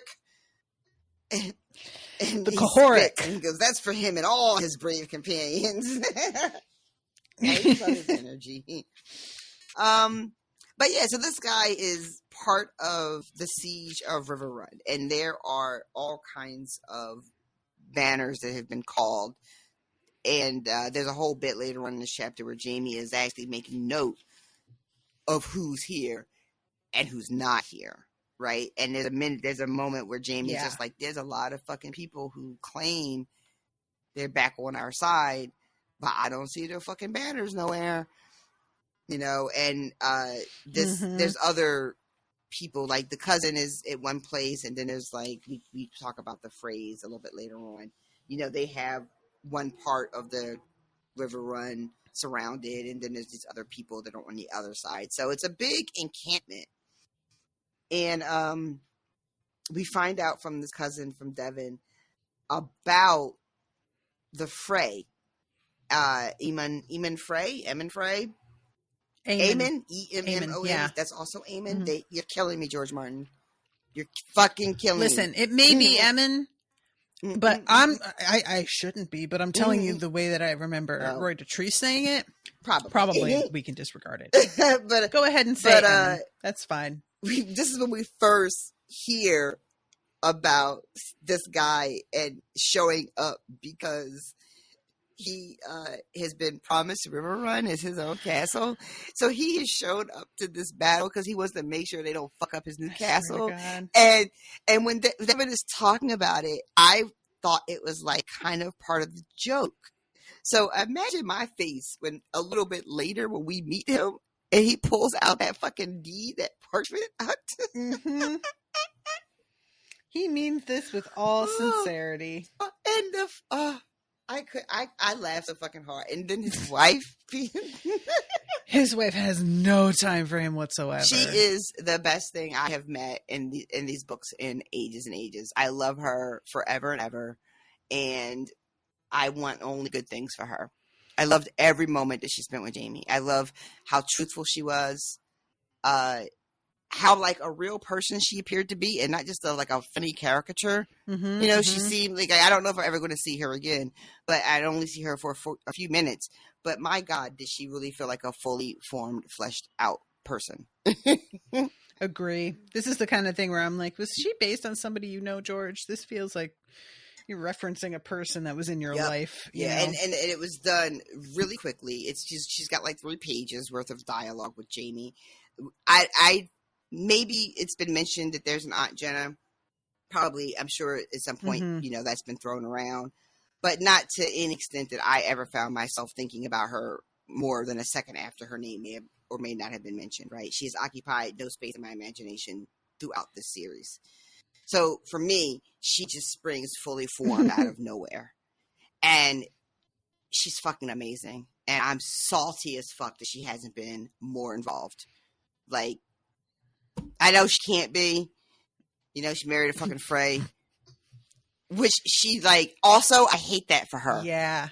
I am so insulted on her behalf. So let's back up here a little bit, because he has the back and forth with his cousin, and they have some talk about Kevin, and the cousin's like, I really thought she would make Kevin the hand. What's he doing? And he's like, yeah, he turned it down. And he says courteous enough but chilly when he came past here. I love how invested the cousin is too, with making sure that Kevin understands I did not, rally for this position. I did not lobby for this position. Please don't hate me. I didn't ask for this. Like, it seems like he really is concerned. He does not want his uncle to hold a grudge against him. Yeah, and it's like he I just feel so bad, because he's like, I said that, and he was like, oh yeah, no, I know it's not on you, man, but sure seemed like it was on me though. Like, he was never real cool about it. He was here for 3 fucking days and said 3 words to me. And it also sucks because Devin says, you know what? I could have fucking used his help. I could have used his counsel. Yeah. And Kevin, so petty, couldn't even talk to him. But he mad. I'm thinking now too, I don't know if Jamie says it in this chapter, but Kevin knows at this point about fucking Lancel, right? I think so. Yeah, because the news seems to have spread to this far, so I imagine he must have known. Because Jamie tells Devin. Devin doesn't seem to know, but that doesn't mean that Kevin, these names are fucking killing me. It doesn't mean that Kevin didn't know. Correct. Just that Kevin didn't tell anybody. So his chilly attitude could have very well been about what's going on with his son. It's true. Right. But Devin has no idea about any of that. So he is taking it really like, it's me. He's mad at me because I got the job he should have got. Which is really fucking a bummer, that he's taken on, that he feels like it's his fault that his uncle is being so chilly to him, when it's possible it doesn't have anything to do with that at all. It's about his own son. So we also have some talk about Edmure and the fact that he got his Frey wife knocked up. Apparently Jamie didn't realize that, like, Edmure was fucking during the wedding. So he, for a second, is under the impression that even after everything that went down, he was still willing to get it up for a Frey. And there's a bit of like, really, dude? Until it's explained to him, no, that shit was happening at the same time. He did not know yet. I love that they also have to mention that the chick Edmure married was actually pretty too. Yes. Yep. Because she's the only hot one out of all the Freys. And he says, Lord Emmon wants Edmure hanged at once. The presence of a Tully Lord of River Run distresses him almost as much as the prospective birth of yet another. Daily he beseeches me to make Sir Ryman dangle Tully, never mind how. Meanwhile, I have Lord Gawain Westerling tugging at my other sleeve. The Blackfish has his lady wife inside the castle, along with 3 of his snot-nosed whelps. His lordship fears Tully will kill them if the Freys hang Edmure. And Jamie's like, nah, the Blackfish is not going to kill children. That's not going to happen. But I can see now why we're at this stalemate at this point. Because it feels like Jamie really came into this like, all right, somebody needs to get this show on the road. And he had not really considered, because he didn't know, the other difficulties involved in the situation. Yeah. I had, like, I don't know where I had forgotten about Rob's wife, y'all. Oh, right? yeah. Like, Jane. I forgot that she wasn't at the wedding because in my, again, the fucking red wedding from the show, very different set of circumstances, and the wife goes down with him. Yep. I forgot that that's not how it goes in the books, and that she's still out here. And so this bit, I was like, oh my God, that's right. And just being like the realization that Jamie is having about why things are more complicated than they seemed at first. I was also having the same realization in the same real time with him, being like, oh, there's way more happening here. This is so much more complicated than I gave it credit for. You know what? That's what I gave for listening to her. Listen. I be forgetting shit. She's not unreliable. Unreliable. That is such like a friendly way to say that. Indeed.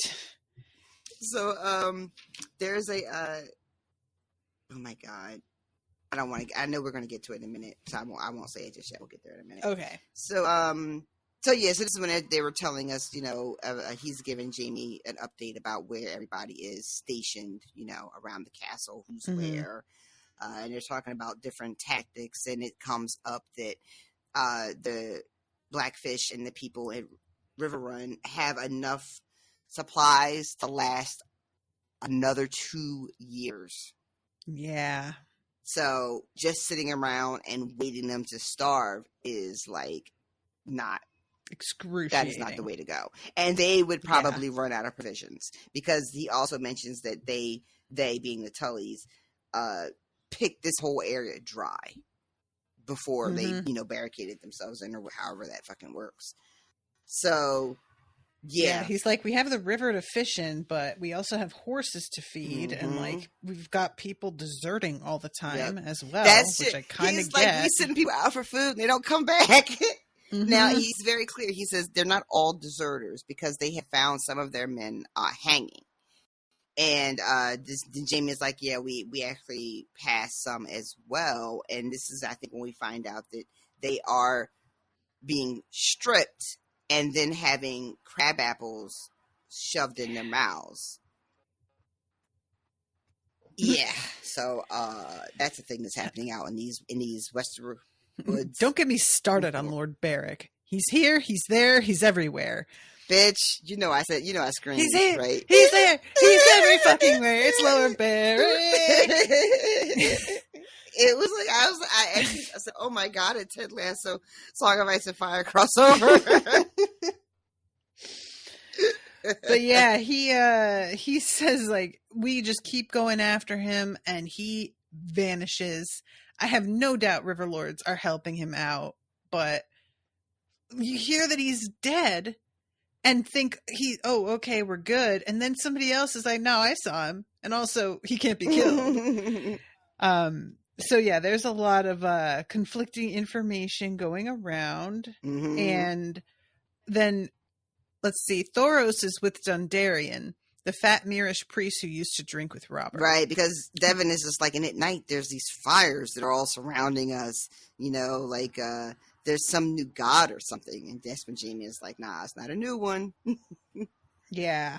Let's see. I'm trying to make sure we cover all these little bits of news. Oh, right. I did think this was funny. Have you tried to treat with him? Sir Ryman did. He rode up half drunk and blustering and making threats. The Blackfish came out long enough to say, I'm not going to fuck with you. And then he shot his fucking horse and sent him flying. And I was thinking to myself that he showed remarkable restraint, because I probably would have just killed him. And at least he didn't do that. Who is it that's making... I'm so sorry. I don't know if we just mentioned it or not. We were talking about Edward. I think I interrupted you. You might have been on your way there. About how they pretend that they're going to... Not pretend. They threaten to hang him every day. We haven't talked about that yet. Okay. Yeah. So that's also something that's happening. And isn't it Emmon who's behind that? Yes.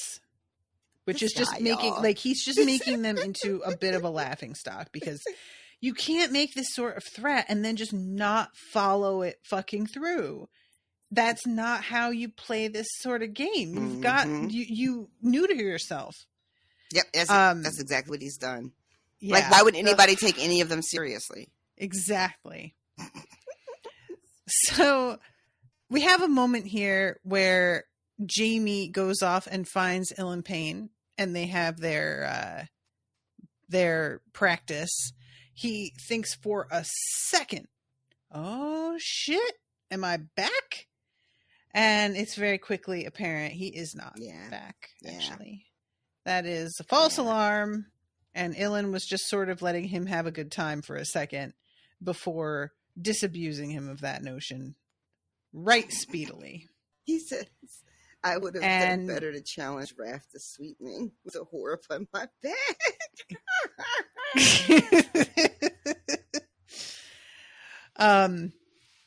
So then we have, let's see, because he goes to bed, right? And then it's the next day. Behind the gallows, tents and cook fires spread out in ragged disarray. The Frey lordlings and their knights had raised their pavilions comfortably upstream of the latrine trenches. Downstream were muddy hovels, wains, and ox carts. Sir Ryman don't want his boys getting bored, so he gives them whores and cockfights and boar baiting. He's even got himself a bloody singer. Our aunt brought White Smile Watt from Lannisport, if you can believe it, so Ryman had to have his singer too. Couldn't we just dam the river and drown the whole lot of them, cuz? They reflect on how Jamie's thinking about how his dad had like sort of sussed out whether he would be into Lysa Tully, and how that was just super not going to happen. I love this because I forget all the time. It's not even that I forget. I don't think of it. Mm-hmm. That these people, these Cersei, Jamie, Ned, fucking Lyanna, Lysa, Kat, all of them, Robert, right? They're all very, very rich little kids from prominent families, right?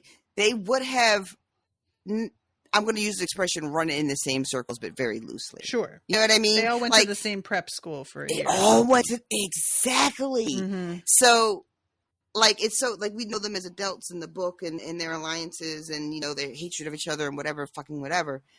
But, yeah, of course Jamie would have met, a young Cat and Lysa at some point, and, they would have run into each other. And I just really like that moment of being like, Jamie remembers Lysa, who was pretty. But found Kat much more interesting. Yeah. That she was already promised to some northern boy, the heir of Winterfell. I don't know. There was just something about being like, fuck, these people really would have known each other most of their lives. And run into each other as children. And I don't know. It just really did something to me. I don't know. It was weird. It was a weird moment for me when I was reading. I also appreciate that he doesn't he says that Lysa was pretty, but he also talks about her personality for a moment, and that she's just she was timid and tongue-tied and just kind of awkward.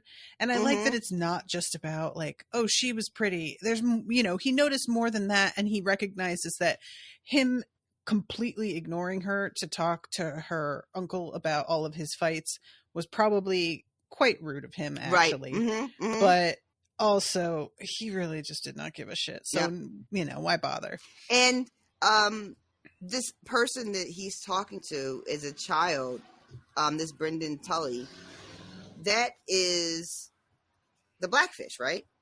So who Jamie was just enamored of, because this guy has got quite the fucking reputation. He's a badass, and Jamie wants to hear all of his war stories. I don't know. I don't know, you guys. It struck a weird chord in me, and I don't know why. But there's something about seeing how everything has changed in this world. I mean, how just off the fucking rails everything has become. Yeah. And it made me really, really sad. I get that, though. Yeah. This is sort of the vibe that a lot of us have when we reread the books from the beginning, and all the Starks are together and everything. But this is such an odd place because we weren't actually here for the beginning. Right. of this. You know, this is something that we're reading about, the nostalgia of somebody else that we aren't a part of as readers.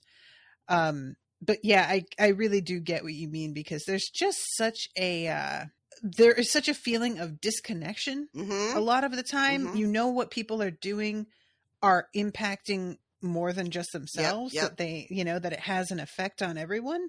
But it's one thing to know that in the abstract and feel like, yeah, but they're sort of waging war on strangers. And then to get the reminder, like, these people are not strangers to them. They may not know them very well, but it's not like they hadn't ever met them before. And I don't know. I think it's really like, it's makes it sadder somehow. It definitely did for me. That they may have been buds, you know, if things had gone a different way, but everybody is so constantly jockeying. And the alliances that are made through marriage wind up taking precedence over whether you actually like a person or what you wanted, whether maybe he had connected with somebody and that wasn't going to be part of the plan. It's just like all of it feels like it was so out of their hands. Yep, exactly. Know? That's the thing about it. It feels like it was just really out of anyone's hands or out of their hands. But at the same time, these people grew into adults that made some really sus choices, you know, and that they are both victims and perpetrators. You know? It's just wild. I don't know. But so that was a part of this chapter that there were a couple bits of this POV that I really enjoyed, and that was one of them, even though it was just a really short moment where he has that recollection. And then this is when Jamie is checking out like whose banners are flying and whose banners ain't flying, and making a note and, you know, making a list and checking it twice. He says, our new friends are no friends at all. Their loyalty goes no deeper than their skins. And he realizes that the longer River Run stands, the more opportunity there are for other people to quietly withdraw their support. And so then he blows that damn horn again. Can't help himself. So he winds up the meeting with his aunt. So first of all, I want to mention that Cleos Frey, who had been with him and Brienne, is their kid.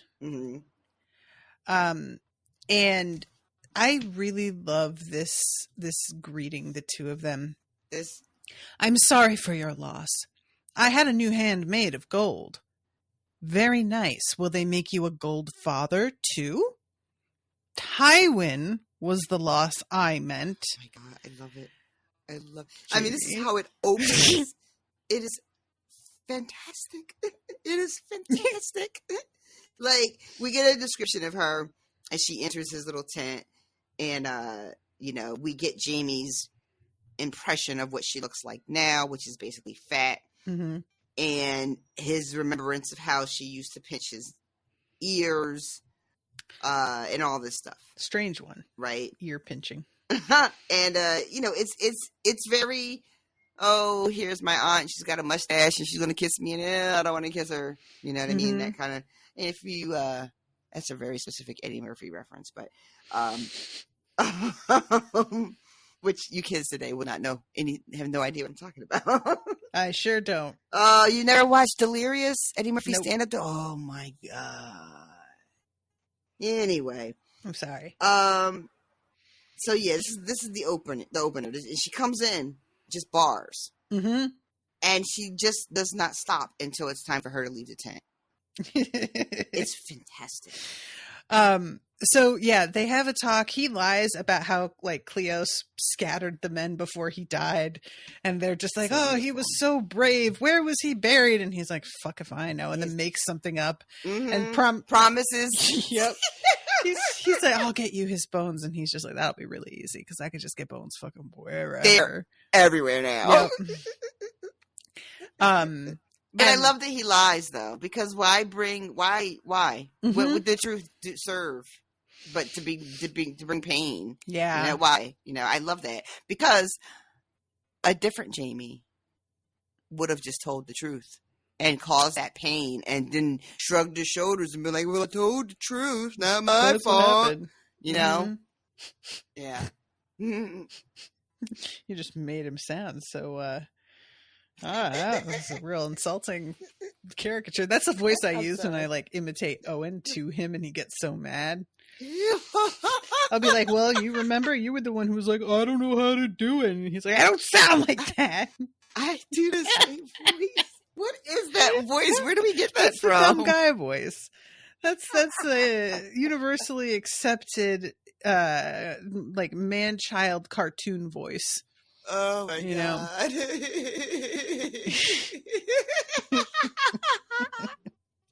I did the same voice this So anyway, I love this moment. Lord Emmon takes out the parchment. I have the decree. This is and his wife is like, would you put that shit away? Nobody fucking cares about your piece of paper. Okay? Right. Let him do his job. Shut the fuck up for real. Mm-hmm. I love everything.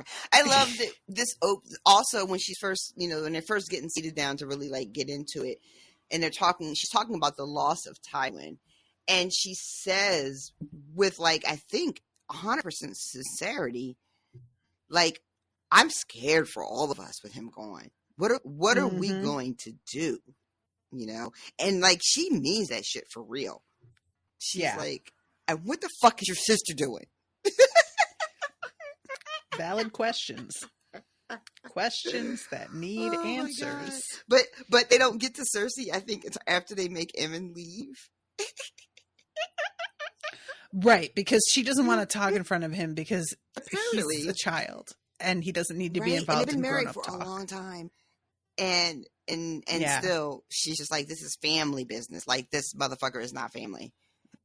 I was like, wow, and he just gets up in his because she says something like, maybe you can go get some air, and he's like, get some fresh air, babe. Air? What do I need air for? And she's like, or you could go fucking take a piss. I don't care. We need to talk. We have to talk about family.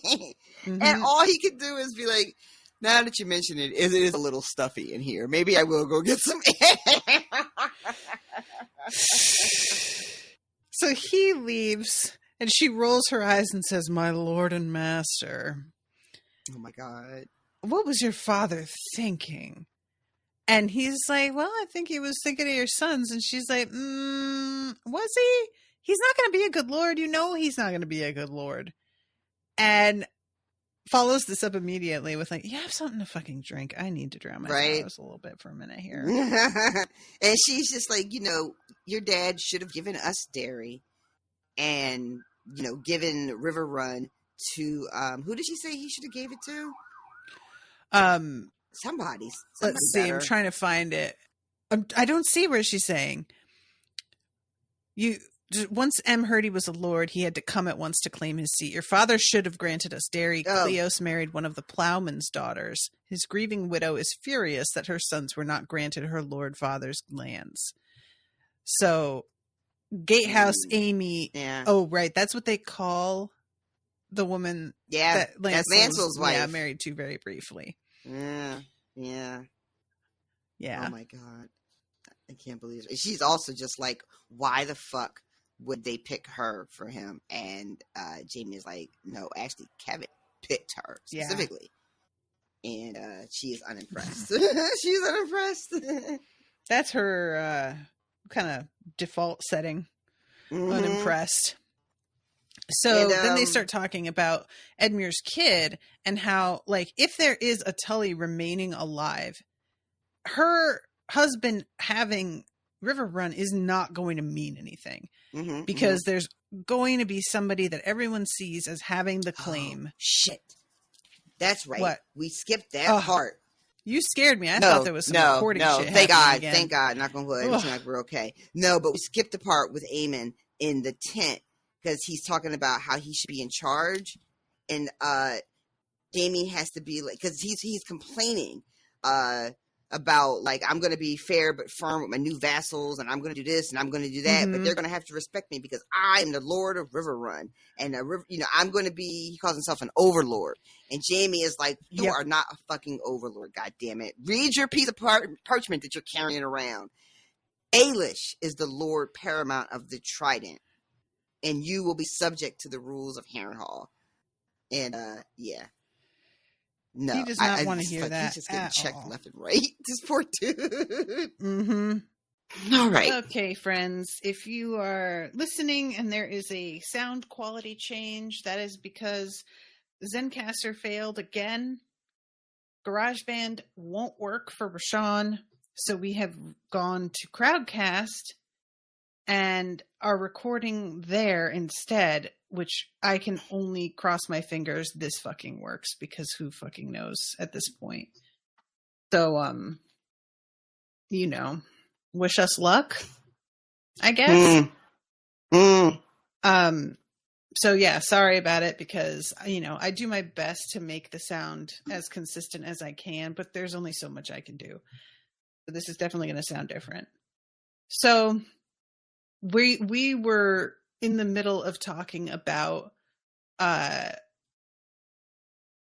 what's her face, Lady Jenna. Yes, who we love. We love her so much. And how she kicks her husband out. Yeah, and so her and Jamie can have a family conversation. Mm-hmm. And this is when it gets real, but it's so good. Mm-hmm. So first thing is Jamie thinks to himself is his uncle, basically his not step uncle, but his uncle-in-law is leaving. He says it's hard not to feel contemptuous of Em and Frey. Mm-hmm. And then we get like a little bit of a background of how he came to be married to Jamie's aunt. He shows up to Castle Rock when he's 14. His aunt is half his age at the time, which fucking yikes. Yup. Right? And this match is not a respectful match. No. Is that right? It is not. Yeah. Go ahead and continue. He is not really of her station. Mm-hmm. He is not, the fact that she is getting married to him is insulting. Yes. And there's a little bit of talk that their father, which would be Tywin's father, we had heard about him to get like an idea of how and why Tywin is who and how he is, right? Right. So this father is not, what did she say? She says about her father that, this is a little bit later, isn't it, in the conversation? Is it? Because they start off talking about River Run and what's going to happen. You're right. Edmure's wife is pregnant. You're right. Jamie thinks about when he showed up when they were kids, but she doesn't recount about being married to him until a little bit later. Mm-hmm. Yeah, you're right. And Jamie says if Rosalind has a girl, she can wed Ty. Yes, I've thought of that. A boy is just as likely, though, and his little cock would cloud the issue. Which I just want to take a moment to reflect how much of a ball breaker it is that gender matters so much in inheritance that it can completely screw families. And yet we persist in doing this to ourselves. It doesn't have to be like this. And it's not convenient for basically anybody. But we've decided that there's just not another way to do it, which is honestly hilarious. Like, we could just not say that's valid and do a different thing. But no. We could. We don't. We don't. I love cock when doesn't have to cloud the issue. That's what I'm saying. I mean, what else is the point of having it one day? If it's not for clouding the issue. I like to this moment where Jamie is talking about because Jenna is talking about Robert, Aaron, and Peter, and Jamie is like, first of all, that little kid is not going to live long enough to breed, which is so rude. Yeah. I mean, it might be true, but it's so rude. And then Jamie's like, but also, like, why would fucking the Lord of the Eyrie give a fuck about River Run or need it? And she says, why does a man with one pot of gold need another? Men are greedy. And you know what? That is the answer to all of our questions. It's really true. Like right there. That's it in a nutshell. That's it. And she just says it with such a matter-of-fact way. Oh, here it is. She says Tywin should have granted River Run to Kevin and Derry to M. That's who she says should have got River Run. Right. Kevin. That's right. And she says, I would have told him if he had fucking bothered to ask me. Speaking of the Seven, why would Cersei permit the Faith to arm again? I'm certain she had reasons. Reasons? They had best be good reasons. And it's basically like everybody in history has had an issue with those motherfuckers. She thinks she could just handle them. Okay, I guess. And she like cites some things in history, and Jamie's like, "Oh yeah, I forgot about that." And she's like, "Oh, you don't say." Yeah, it seems like you both did. And then she asked about, is it true that Tywin was smiling when he was set up at his funeral? Yeah. And Jamie says, oh, he was rotting and it twisted his mouth. And then she begins, first it just says, was that all it was? And that seemed to sadden her. But then she ends up telling Jamie, she says, men will say that he never smiled, but that's not true. And she tells Jamie that he smiled when he got married. He smiled when he was made hand, and he smiled when Jamie and Cersei were born. And she says, I saw that with my own eyes, you and Cersei, pink and perfect. And that, again, another moment of just, I don't know, very sweet. I don't want to say humanizing because Tywin is Tywin, whatever. But it just another way to look at this character, this person that you feel like you already had enough information about, Yeah. And now he's gone, so it doesn't matter. I don't need any new information. I pretty much know what the deal was with him and, all that. And then here comes this woman that I've never met being like, yeah, everybody thinks that they know what he was, but there's a lot that they don't know. Yeah. And this leads her, well, I want to get there, but we're not there yet because then they start talking about what to do at River Run. I want to get to the good shit about the family, but it's not happening yet. Be patient. Okay. I'm trying. So he says that he's going to try and work with the Blackfish and come to terms, and he's got good terms to offer. And she's like, that's not the point. He needs to trust you. And he doesn't. And really, why would he? The phrase slaughtered people who had guests right at a wedding feast. That's like, that's it. And not only them, no offense, but you are known as the Kingslayer. There's not a lot of integrity, it feels like, here. He just takes that super personally. Yeah, he does. He gets riled up. That is something he says, he thinks to himself that he was in no mood to have somebody throw that in his face, which I thought that was like your badge of honor that you wore proudly, sir. I am the Kingslayer, Yep. But maybe as you continue to grow, Jaime Lannister, and decide that, you want to be more than just the Kingslayer, maybe it stings a little bit. When you maybe now that there are things you actually want to accomplish, this being thrown around is much more of a detriment than when you were content to just be the playboy, even though he wasn't really, because he wasn't fucking around. But that was his vibe. Exactly. That was his vibe, right? He was walking around here with two good hands. Couldn't nobody test him with a sword. He was fucking his beautiful sister, and he was the baddest dude around. and he just wore that slur, that insult on as a chip on his shoulder, to almost to be like, you can't hurt me with it. Because I'm using it as a shield. You can't even get to me, It's like when Tyrion was counseling Jon Snow about not letting the word bastard be able to undo you in any moment just because someone hurls it at you. And she's not even hurling it, right? She's just gently reminding him of the context of the situation that he is in. And he didn't care for that reminder. Gentle as it was, he did not care for it. And I think it's also, he's had this thrown in his face by people whose opinions he does not value or care about. And this is clearly an intelligent woman that he has an affection for, and that has really good judgment overall. And he's taking counsel from her seriously. So if she is saying, no offense, but nobody's going to really believe you, that's harder to hear, Agreed. Especially because you're right. She's not hurling at this to hurt him. She's not using it as a weapon. Yeah. So, and he knows that. So it's harder to dismiss it.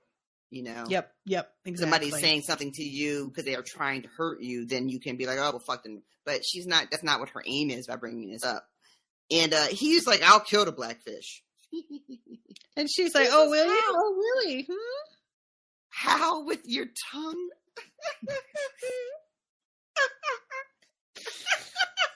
So she asked then about, did Cersei really burn down the Red Keep? And he's like, a tower. And she's like, oh, just that. She should have burned the fucking hand. He sucks. Everybody knows he's bullshit. What is she doing, dude?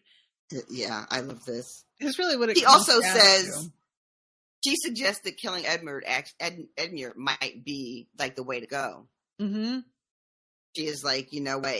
She's like, I hate to agree with my husband because he's an asshole and an idiot, but for once he might be right. Yeah. And she's like, you need to show the Blackfish that your threats mean something. And then, they start talking about the hand. And Jamie does say killing Edmure might make the Blackfish even less likely to surrender or retreat. Like, it may make him more resolute, which is a way that could go, right? He's not being unreasonable. Yeah. Then they talk about Kevin again not becoming fucking hand of the king again. Yeah. People cannot get over that didn't happen. It is like got a lot of people, especially in the Lannister family, like, what the fuck? Yeah, right? And he's like, well, Kevin said he was tired. And she's like, well, it sounds kind of bullshit, but also I could see it because all he has done is try to, be by her father's side since he knew he was never going to be able to equal him. He was just going to help him as much as he could. And he figured out a better way to live with the fact that Tywin was better than his brothers, who all just attempted endlessly to meet him and never did. Tygett tried to be his own man, but he could never match her father, and that just made him angrier. Jaerion made japes. Better to mock the game than to play and lose. And he says, what about you? It was not a game for girls. I was my father's precious princess, and Tywin's too, until I disappointed him. My brother never learned to like the taste of disappointment. And he asks finally, did you love him? And she tells the story about when she was 7 years old and Walder Frey came in trying to get her dad to betroth her to his son. And his second son. Yeah. Not even the fucking heir. Okay.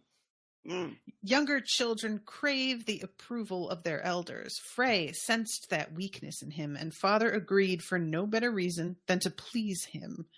My betrothal was announced at a feast with half the West in attendance. Ellen Tarbeck laughed, and the Red Lion went angry from the hall. The rest sat on their tongues.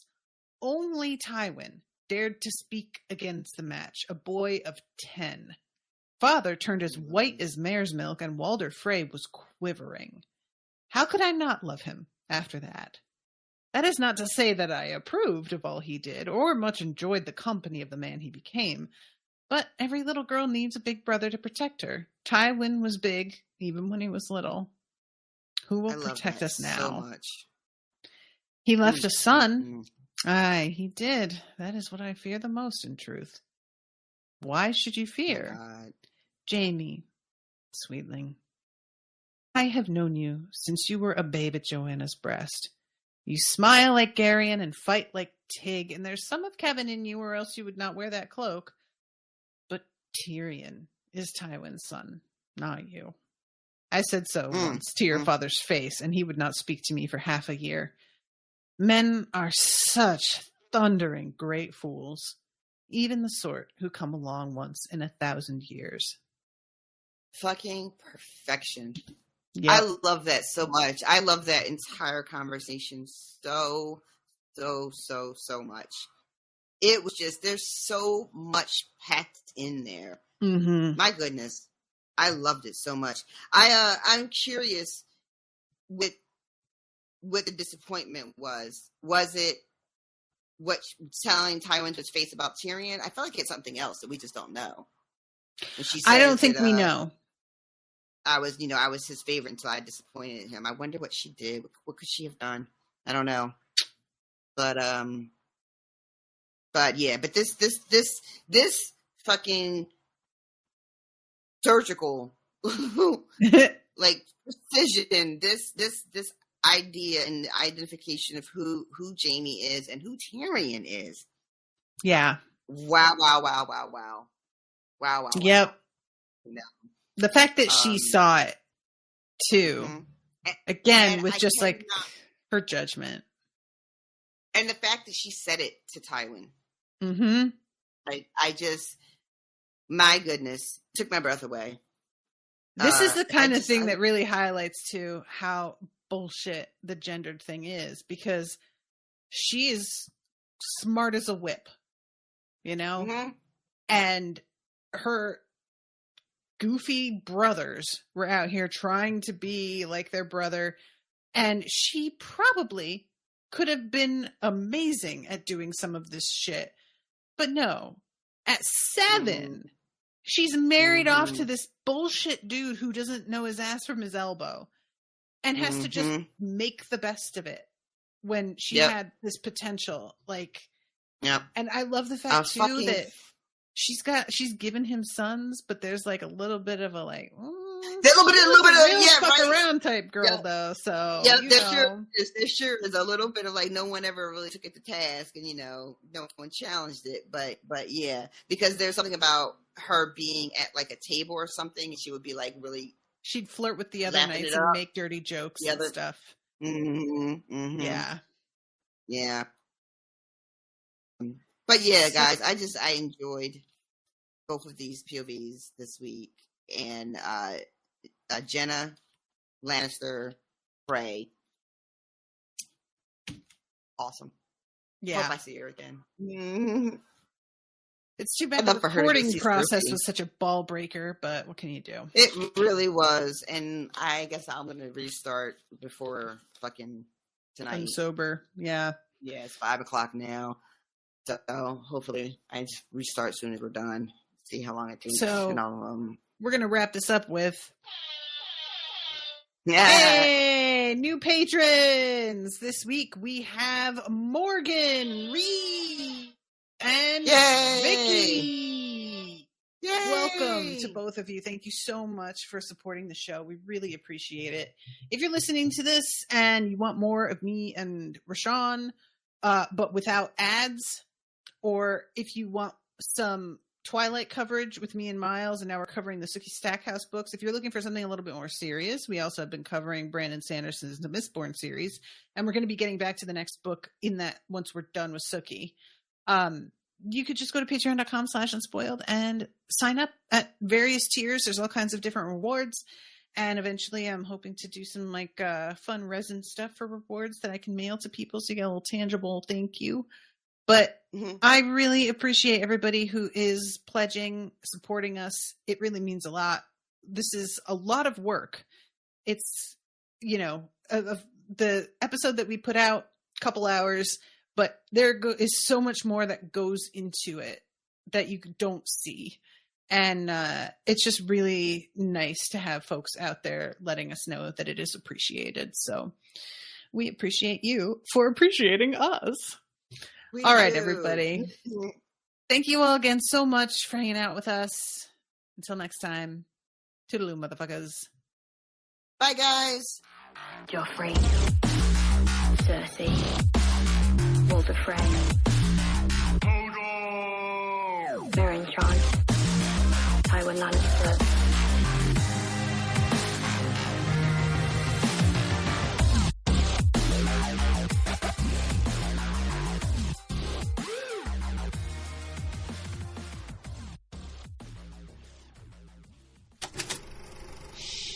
That was an Unspoiled Network podcast.